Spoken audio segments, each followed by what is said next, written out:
Alright, so today, as you know, we are working with our family journal. We're doing 4 families, which are the Johnson, Hankins, Kincaid, and Tony. So far I have done mine and Timmy's part of it. We started out with how we got married and all that stuff. And then we went into how I got started in the family tree. Look guys, look. I finally put his picture in. This is my brother-in-law, which the story is about. If you haven't seen these videos, go back and watch the ones that happened. I think that I had a little bit of a typo in my finding my website, so I'm hoping that all things are straightened out and that you are able to find us on an all-the-time basis. This is, of course, me and Tim and our 4 lovely daughters. This is my daddy and mommy. This is his dad and mom. So then we have all that done on our family. Then last time we did my grandma and granddaddy Johnson. And little stories about them. About him being a hunter and a fisher and love to do things like that. I took the stuff that I had done on the Try It Tuesday with the duct tape and the little embossing folders and made some little die cuts and just made some different little pictures. This is Grandma and Granddaddy's pictures. So now that we are caught up on everything with the journal and how it is, you can go back and look and see any of the pictures that I've done, any of the videos that'll bring you up to date. In between doing the journal, I actually do a little Q&A type thing to where I go over the stuff and where I found the information and how the information and some more stories about the family. So this week we are going to bring in my Granddaddy and Grandma Hankins. This is Granddaddy in his military uniform way back in the day. This is Grandma, and the reason that I chose this picture, I don't know if you can see it very well, but this was her house. This was her heater right behind it, and I spent many a time sitting in front of that heater. Really love it. This is Grandma and Granddaddy just before he passed away. That was a nice picture of them. And this is Grandma with my brother Stephen. And then here are some pictures. I'll explain about the Hawk's Nest pictures here in a little bit. And the 2 little chairs. Hang in there. We'll get to it. But first we're going to set our pages up. This time I thought instead of doing them this way, I'm going to cut the top of this page down this way, if I can do it without tearing up my book, to where the Grandma and Granddaddy's picture will be in the background. So no matter what page you're reading more about them, you'll see Grandma and Granddaddy up here. So let me see if I can get out my utility knife here. Yeah, that looks dangerous. Hold in there, guys. I hope to not have any issues with that thing. Okay, so what we're going to do is I'm going to just, the picture is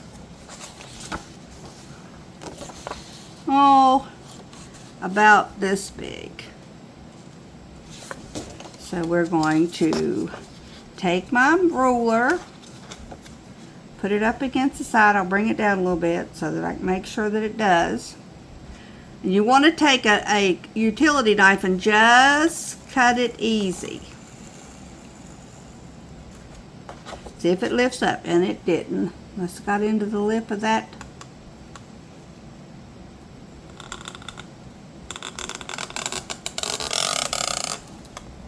Ruler.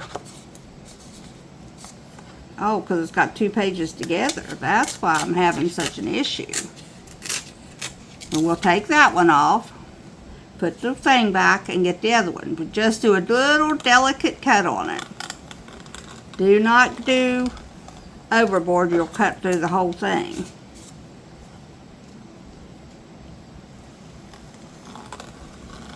This ruler has just a little bit of an edge on it, and that's what I'm getting into. I'm not getting into the piece of paper. There we go. Okay. Maybe I should be doing it a little harder. You don't want to go all the way into the stitching on your thing. Okay, so there's the first one gone. Let's see if this second one's cut. Not completely, but close, where we can get the rest of it out there. Okay, so I'm now going to take this pair of scissors and trim this up to where it looks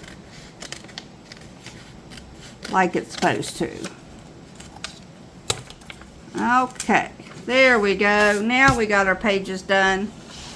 So now we have 2 pages that are halved instead of like I did on this side where I cut them down and put the stuff on that side. I'm now going to put my washi tape across the top of it. Still down the outside edges of the big ones, but across the top of the little ones. That is just going to reinforce the pages.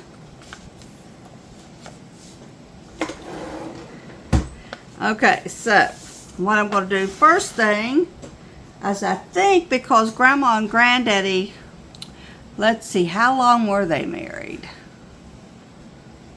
Let's see. He died in 1970 and they were married in 1932. So let's just figure that out. 1970, 1932, married 38 years. I said one time not too long ago that I lived longer than my daddy. My daddy died at 53 and I'm 66. So God has really blessed us. Alright, so now I'm going to pull this down and put it right here. Just on the end. That way we know that this was Grandma and Granddaddy's page. Okay. And then I'm going to go back to this side and put another set on this side. Am I in the frame here?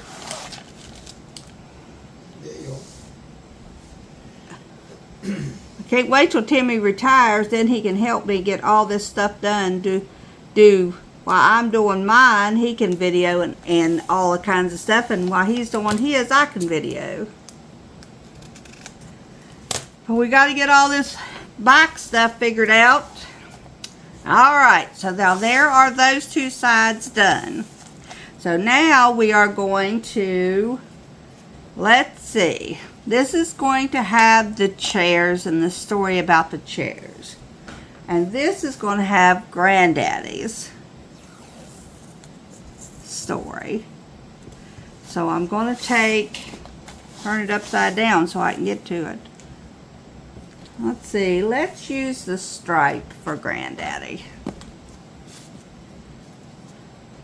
This teal and this almost matches those chairs. If anybody remembers, or anybody that's in the family has watched or is watching, you will remember, they're still sitting up there, but you will remember Granddaddy sitting in those big old blue chairs. He made those chairs.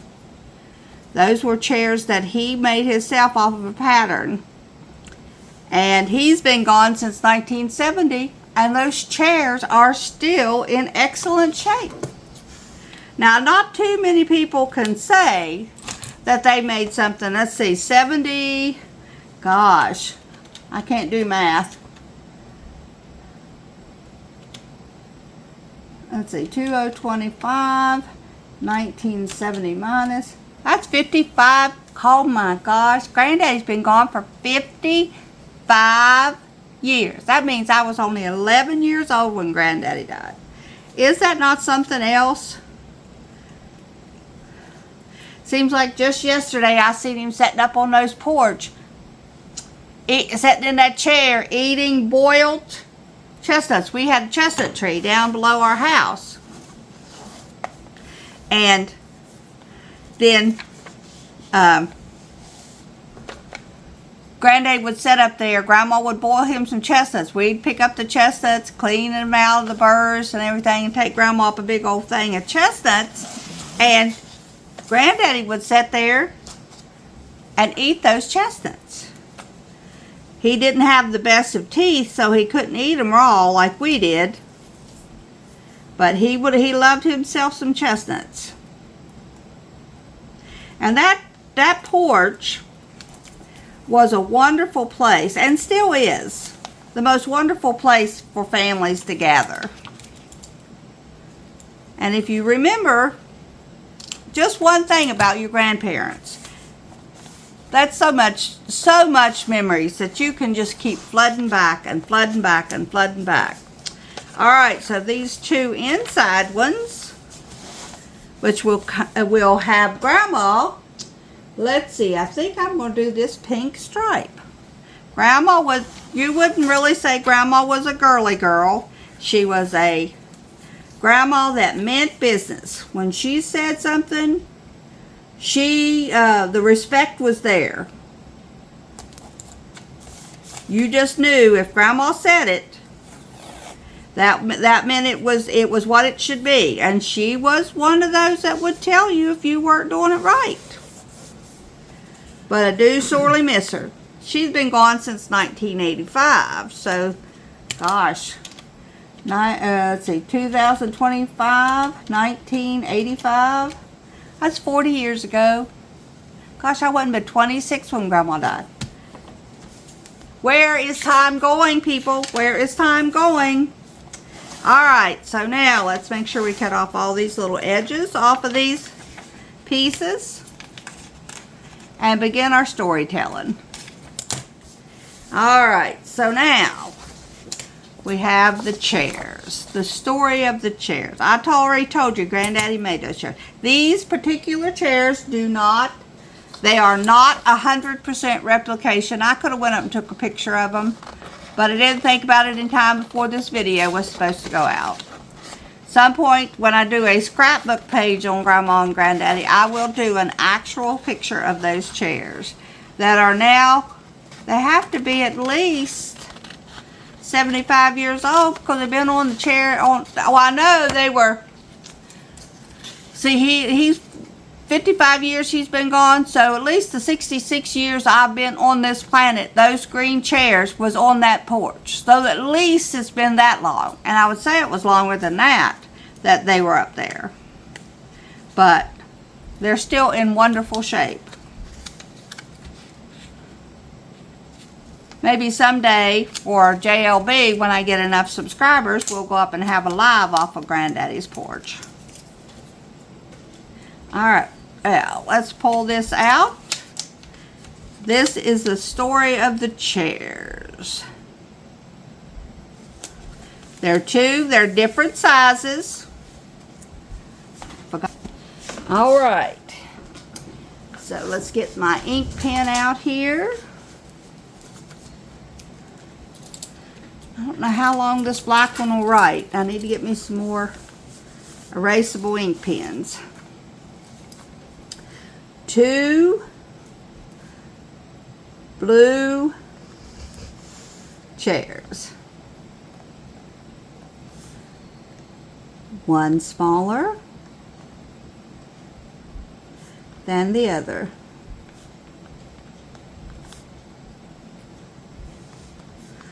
One was Grandma's.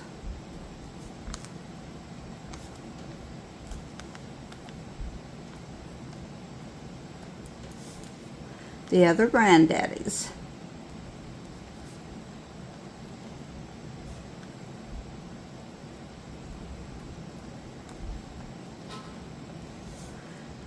Granddaddy made both.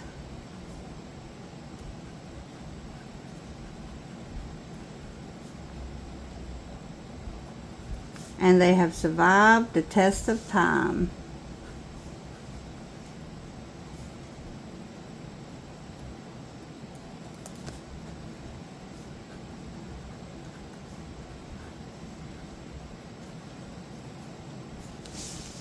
We always love to go up there and sit on. I may do a whole scrapbooking a whole scrapbooking page of different people that have sat in those blue chairs. I have pictures of Timmy sitting in those blue chairs, a picture of the girls, Jenny and Kelly, sitting in those blue chairs, picture of Christy in the chair. I mean, that chair has just, those chairs have been the best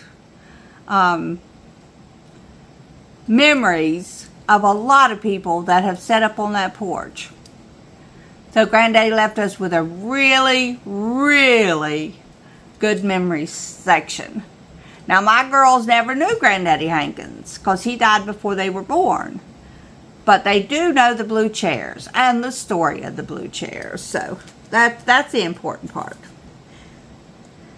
These chairs have produced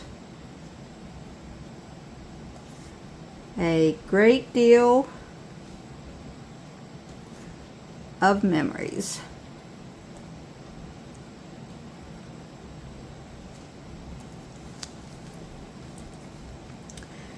And hopefully we'll continue on to continue on for many years.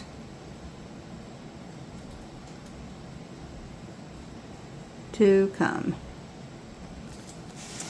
Alright, so that's the story about the blue chairs. Now we're going to go into Granddaddy. Find my scissors here. My Granddaddy was born in 1898. He was in the service for a while, but I don't know whether he ever served in a war.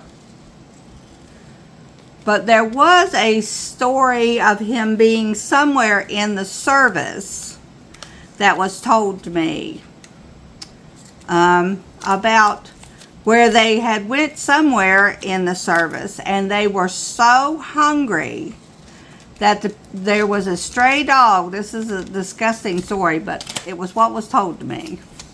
There was a stray dog that went by, and the people were so hungry that they, of course, ate the dog.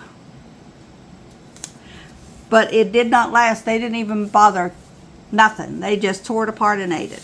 Now, whether that was a story that Granddaddy actually had or one he had that come down through his thing, that was the story that was told to me. So I'll have to figure out what service Granddaddy was in. I think I have his military. I might leave this open and put his draft papers on this page as well. But it was Donald.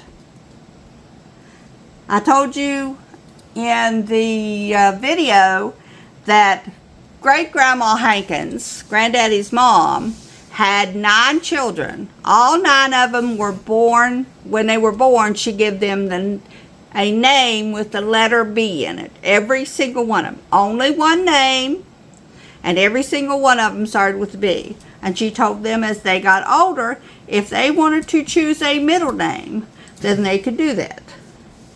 So he chose Donald as his first name. I do have pictures of Grandma Hankins, Great-Grandma Hankins, and all 9 of her kids. Well, 8 of them, because Buell was not in that picture because they were adults at the time. But there's all 9 of them, or 8 of them, 8 out of the 9 in the pictures. We'll get to Buell at some point during our studies. That's a character of his own right. Okay, let's see. Granddaddy was... Oh, I'm going to have to look it up. Let me get out my family tree. I think it was February the 11th, 1898. But let me double check for you, so I'm not putting something down that's wrong. Alright. Setting off to the left-hand side of me is my computer, my laptop.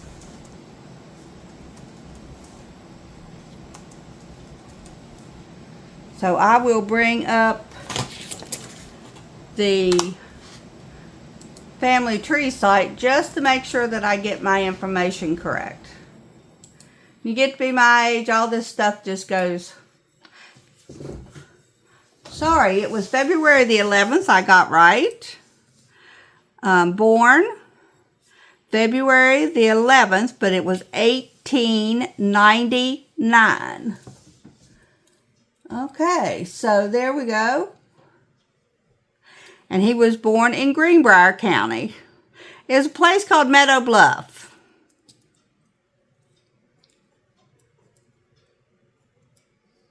Okay. Him and Grandma were married October the 22nd. 1924.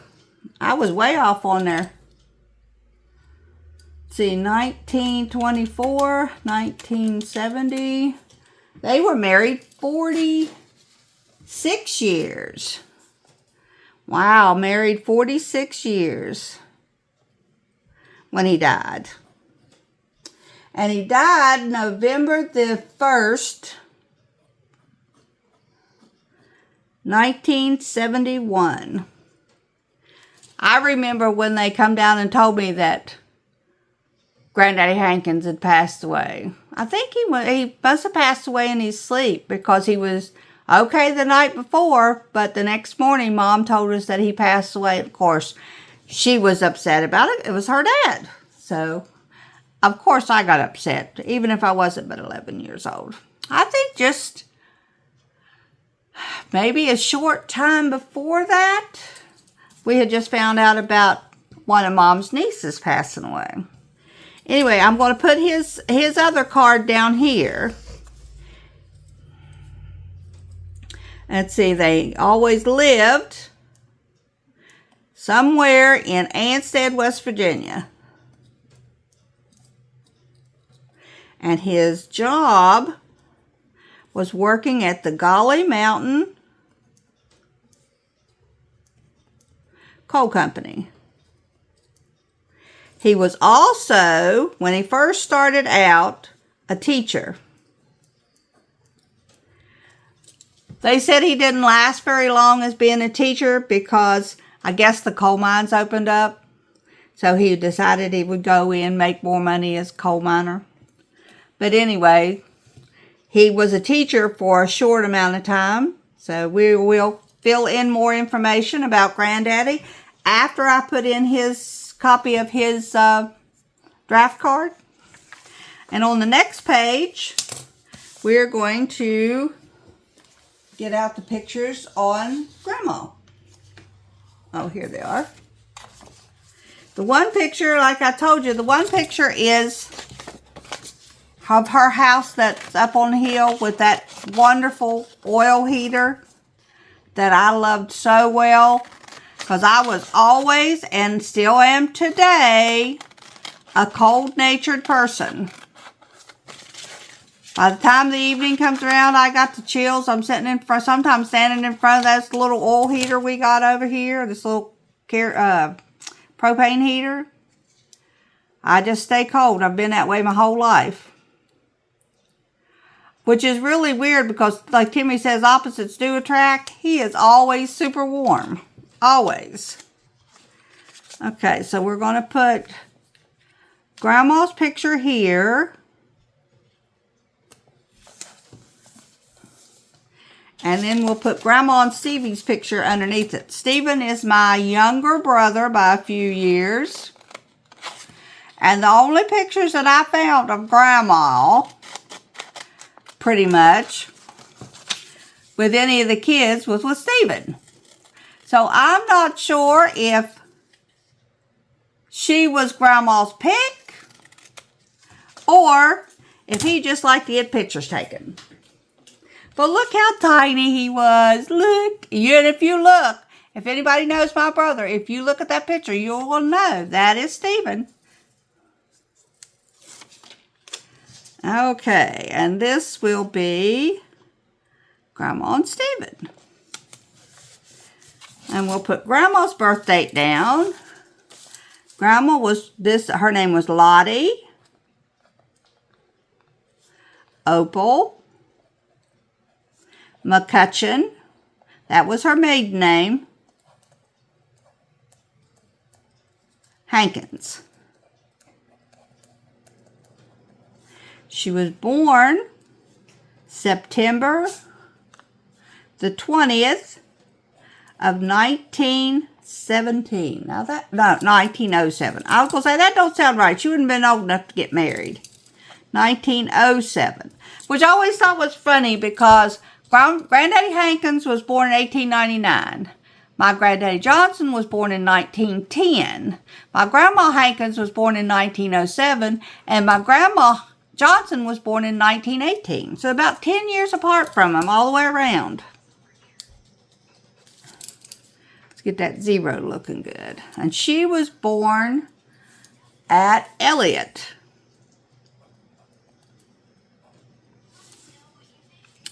And of course, I've got their marriage on the other side. And she passed away March the 27th of 1985. I think my older girls should be able to remember Grandma Hankins. But of course, Chrissy wouldn't because she wasn't born until 1987. And Grandma also passed away in Fayette County. She was a wonderful grandma.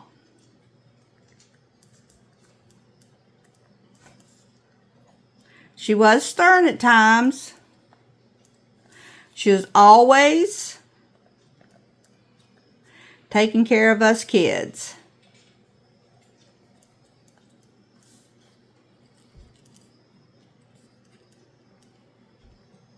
Teaching us things like gardening.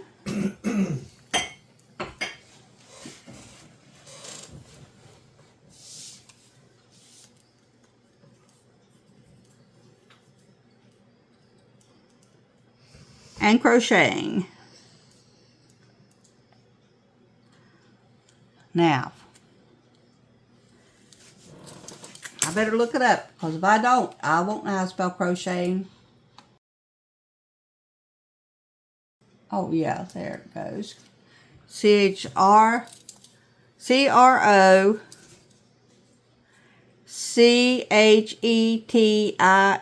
If you don't know how to spell a word, guys, you can fake it and hope you get it right, or you can Google it. It'll come up.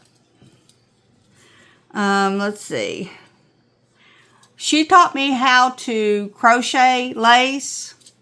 I was like 12 years old. It was just after Granddaddy passed. I'd stayed up with her. When it got to be bedtime, I would go up and stay with Grandma for probably about 6 to 8 months after Granddaddy passed away. And she taught me how to crochet lace that would go on a pillowcase or whatever you wanted it to do. I did not keep none of that. Teaching somebody at 12 and then letting them go on about their business and not do it. Now, will it come back to me if I try again? Probably, but my hands are not really capable of doing that anymore. But she was, what, in her 60s trying to teach me, and she could do it. She could do the whole doily. I mean, she could crochet the whole doily. So it's just practice, practice, practice. Anything that you want to do, anything at all that you want to do, you have to keep practicing that. And you need to be open to learning new techniques at doing it too. You can't just say, be case hardened and say, I'm not going to learn anything new. I'm not going to learn anything new, because unfortunately the new is coming whether we like it or not. She had a wonderful, she'd always bring us like cookies and pies and cakes, and she'd always bring, she lived on the hill, you know, and then down at the bottom of the hill was our house. So that's the direction.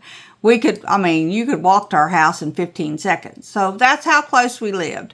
So she would always, because we were 5 kids, and she had raised, I think, 7.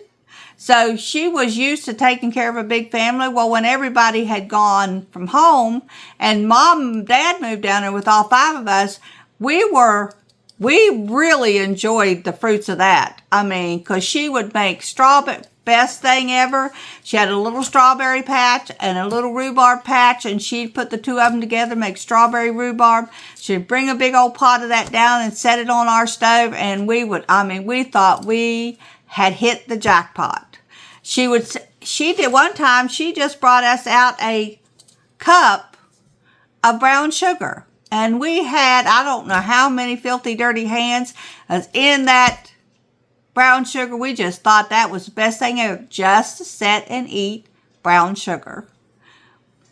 I guess it's because we wouldn't normally get to do anything like that. When you're trying to raise 5 kids, it ain't like today where everything's, the government takes care of everything that you need when you don't got a ton of money. Back in that day, they didn't do that. So Grandma was really good to us. She would bake pies and stuff. So those are the fondest memories of her.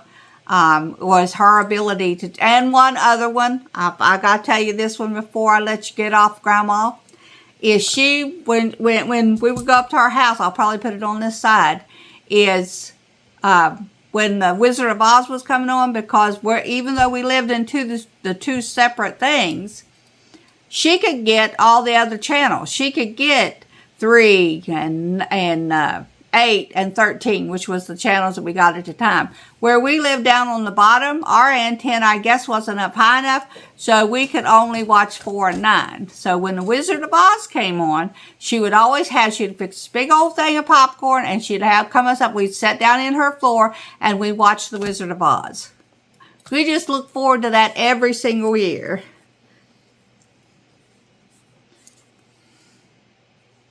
She'd make us cakes, cinnamon rolls, pies. She even made one time she made a big old pot of soup. And what her and Granddaddy didn't eat, she brought it down to the house. It was delicious. Grandma was the best cook. One other story I'll tell you about Grandma. This is more about my cousin Lisa than Grandma. But she always canned green tomatoes. Because she knew that when Lisa came in, that was my cousin on my mom's side. When she come in, she wanted fried green tomatoes. I could not, in my wildest imagination when I was a kid, figure that green tomatoes would be anything but horrible. No, they weren't. I should have ate Grandma's fried green tomatoes because I'm sure they were delicious. Now we make our own fried green tomatoes. I still haven't learned how to can them, but we do make fried green tomatoes, and they are awesome. So if you're ever asked, do you want a fried green tomato? Say yes, because you will like them. And, let's see, I'm going to put cinnamon rolls.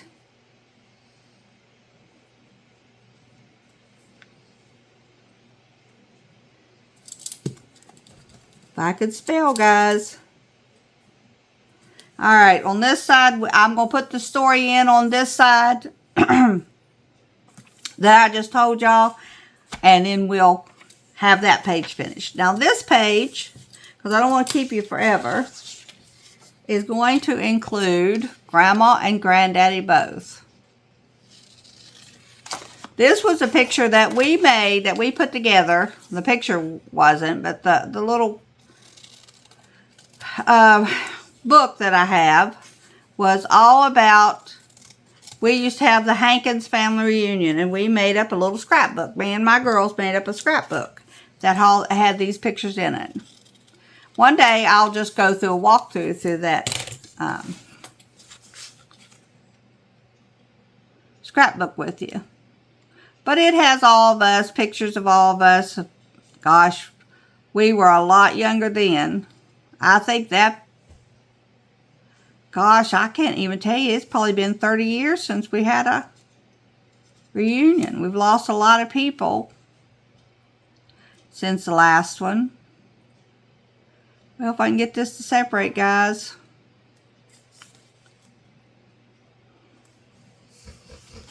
I'll have to edit this down.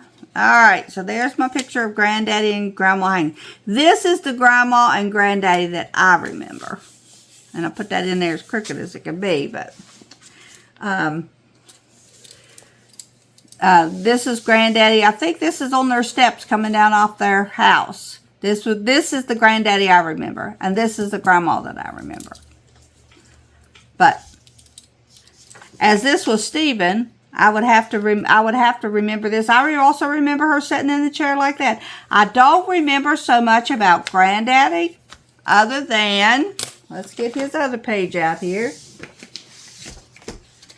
This is the story I got about Granddaddy. Granddaddy was what they call a people watcher. He loved to go down to Hawks Nest State Park, and he would sit on the side where the gift shop is. At one time, that was a restaurant. But he would go down there, and he would leave the house about 10 o'clock, and he would go down there, and he would sit until it was lunchtime at noon.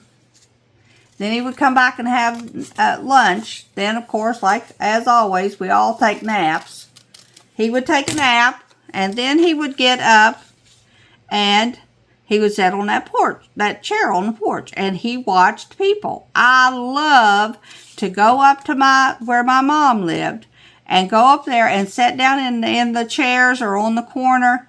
I called it her HD TV. She could see all the way around because it was a big wraparound porch, and she could see everywhere. And this picture is not going to like me to get it open.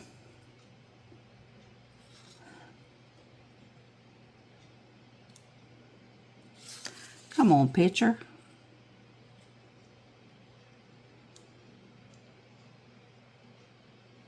There we go. So this is where he would sit. Here is it used to be a restaurant, and up on the top, I don't know that you can see it. I'll try to zoom in when I do the editing. There was a little balcony out here where they ate at. But actually it was up here where you could go, they'd have your food and bring it up there, and you could sit up there and eat. And he would sit not here, but on the opposite side, there's another set of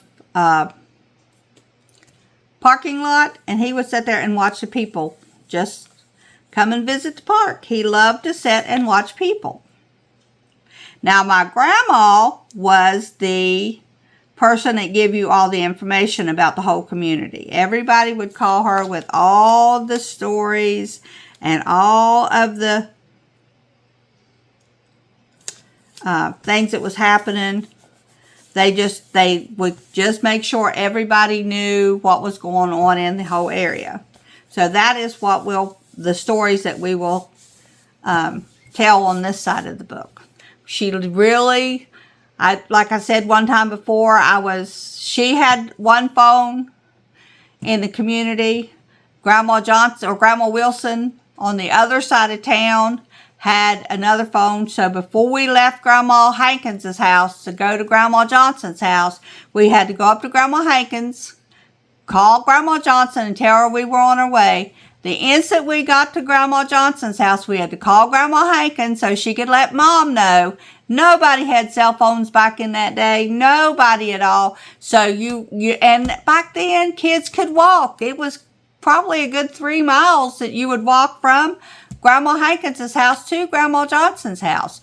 And we were just a bunch of kids, and we were able to walk from there all the way down to Grandma Johnson's and spend whatever time. Sometimes we'd go down and go swimming, especially in the summertime.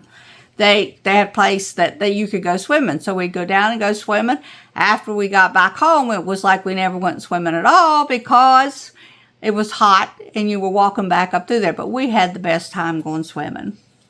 So I had 2 wonderful grandmothers. I'm sure everybody that watches this has stories about their grandma and how much fun that they had with them. So when you're doing your scrapbook, if you're doing this along with me, if you're doing your scrapbook, write your stories about what you remember the most about your grandparents.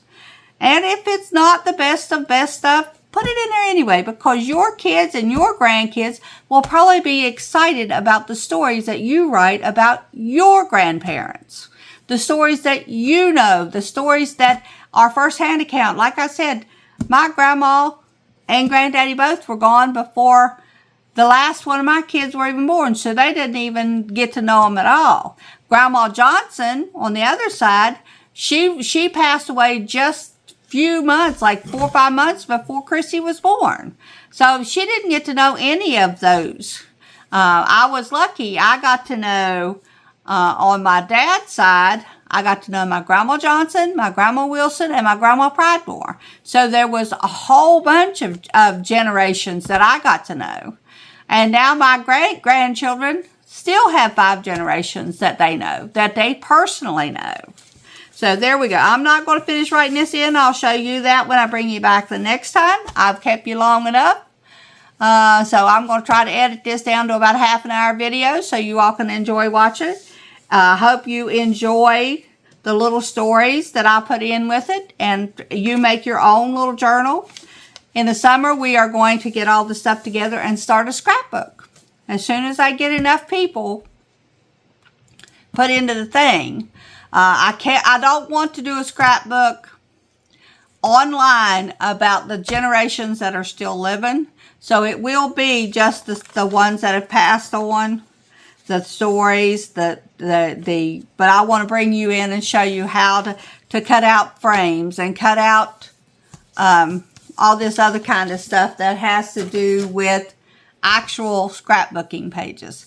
And I just love to go back and look through that one that we made for our family reunion, because it does bring the people into play for the different generations, because you can do it generational. Like went from Grandma and Granddad Hankins all the way down to the youngest one that was in the family at that time. So whatever year it was I did that, I'm sure I have the year on it. Now I can see how many more people has been added to our family.